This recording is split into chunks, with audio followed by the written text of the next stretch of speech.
بسم اللہ الرحمن الرحیم۔ السلام علیکم ورحمۃ اللہ وبرکاتہ۔ ناظرین گرامی، اذان کی آواز سن کر پڑھی جانے والی دعا۔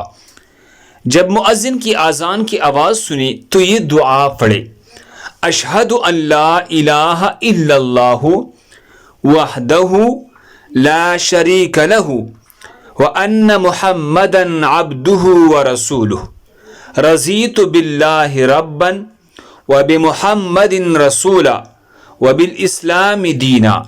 صحیح مسلم حدیث نمبر 851۔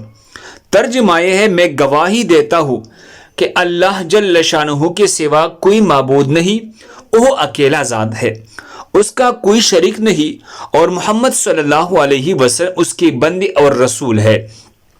میں اللہ کے رب ہونے پر اور محمد صلی اللہ علیہ وسلم کے رسول ہونے پر اور اسلام کی دین ہونے پر راضی ہو۔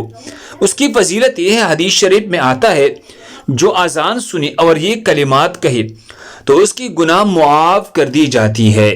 اللہ ہم سب کو اس پر عمل کرنے کی توفیق عطا فرمائے۔ مزید خوبصورت دعاؤں کے لیے ہمارے چینل کو سبسکرائب کرے۔ جزاکم اللہ خیر۔